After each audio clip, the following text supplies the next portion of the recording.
ইন্না রাব্বিহি নিজের আল্লাহর কাছে জীবিত আছেন ওয়ালাকিন লা তাশউরুন তোমাদের এই সুযোগ বুঝে নাই তোমাদের এই বুঝ শক্তি নাই তোমরা দিলের চোখে দেখো তোমাদের কপালের চোখে দেখো না দিলের অন্তরের চোখে দেখো ইমাম হাসান ইমাম হুসাইন বেঁচে আছেন কিনা বলে এতজন আল্লাহর নবী সেখানে হাজির হয়েছিলেন কারবালায় আমার ফেরেশতা হাজির হলেন কারবালায় সেখানে আল্লাহ পাক খোদ এসে হাজির হলেন কারবালায় तमाम ওলিয়া আল্লাহরা হাজির হলেন কারবালায় যখন ইমাম হোসেন যখন শহীদ হবেন আর নিজের জীবন ইসলামের জন্য দেবেন ওই জীবনটা নেওয়ার জন্য আরশ থেকে আল্লাহ চলে এসেছেন আরশ থেকে আল্লাহ চলে এসেছেন আরশ থেকে আল্লাহ চলে এসে গেছেন জানেন না বলে কোরআনের উপর আছে আল্লাহ তো আরশে থাকে সূরা আম্বিয়া পড়িয়ে 17 12 देखिए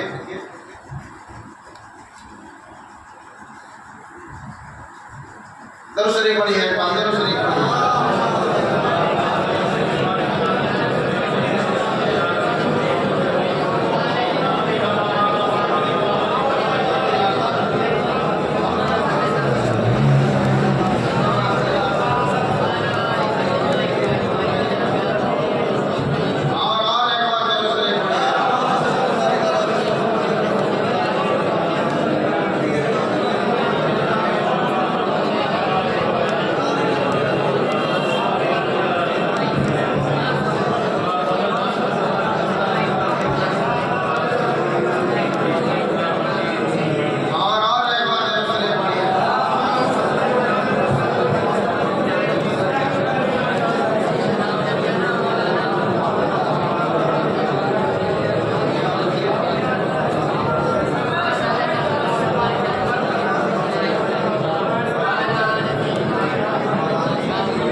নিজের জীবনটাকে বার করে দিয়ে দিলেন দিনের জন্য, ইসলামের জন্য।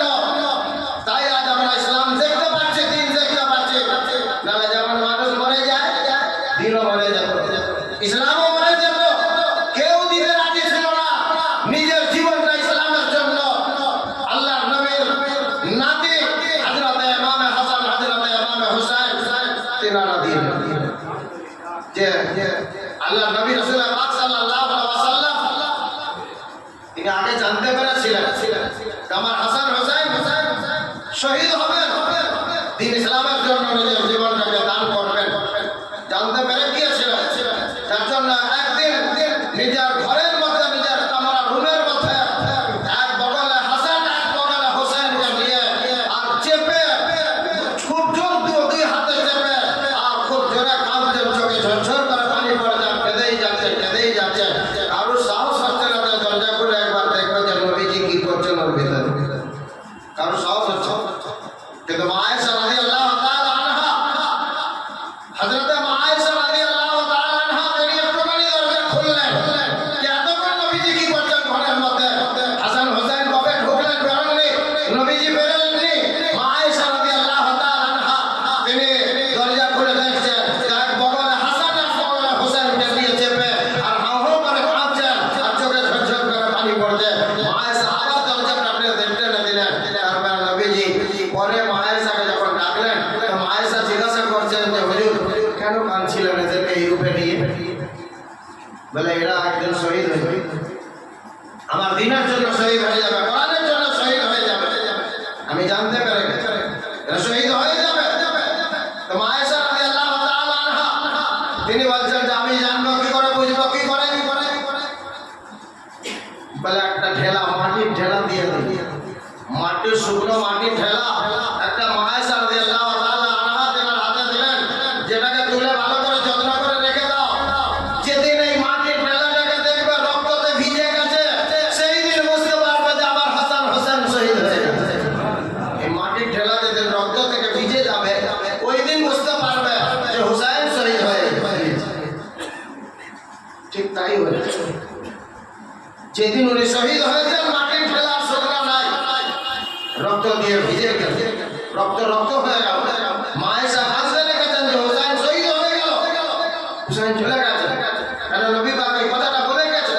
হযরত মাওলা আলী রাদিয়াল্লাহু তাআলা আনহু তিনার সুযোগ্য সন্তান হযরত ইমাম হাসান, হযরত ইমাম হুসাইন রাদিয়াল্লাহু তাআলা আনহুমা যারা লোক ছিলেন না যে আল্লাহ রাব্বুল আলামিন রাসূল পাক সাল্লাল্লাহু আলাইহি ওয়াসাল্লামের মুখ দিয়ে শব্দ বার করে দিলেন যে আলীকে মাওলা বলে দাও।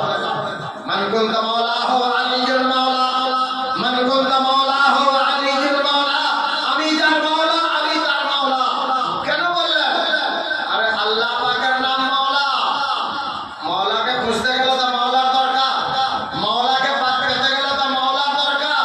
হুয়া মাওলাকুম, হুয়া মাওলাকুম, হুয়া মাওলা হায় তুমারা মুরিদ, হুয়া আল্লাহ মাওলা হায় তুমারা, হুয়া মাওলাকুম। সব পড়িয়া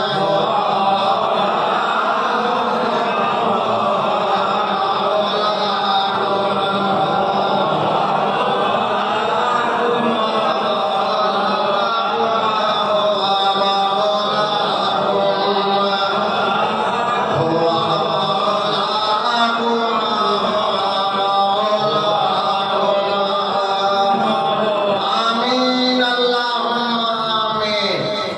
কোরআন দেখবেন যে আল্লাহ আমাদের মতন ভূমিতে হাঁটে, বিশ্বাস হয় কারোর? কারোর বিশ্বাস হবে যে আল্লাহ আমাদের মতন ভূমিতে হাঁটে, মাটিতে জমিনে হাঁটে? এটা কি কারোর বিশ্বাস হয়? আর মুর্শিদ না থাকলে এটা কে টের পাইয়ে দেবে আমাকে? কেটে পাইয়ে। গাড়ি তো অনেক দামি রাখা, কিন্তু ড্রাইভার যদি ভালো না হয়, কোন জায়গা দিয়ে নিয়ে ঠুকে দেবে, গাড়ির হাল খারাপ, চ্যাপটা ম্যাপটা করে দেবে। যেমন গাড়ি দামি তেমন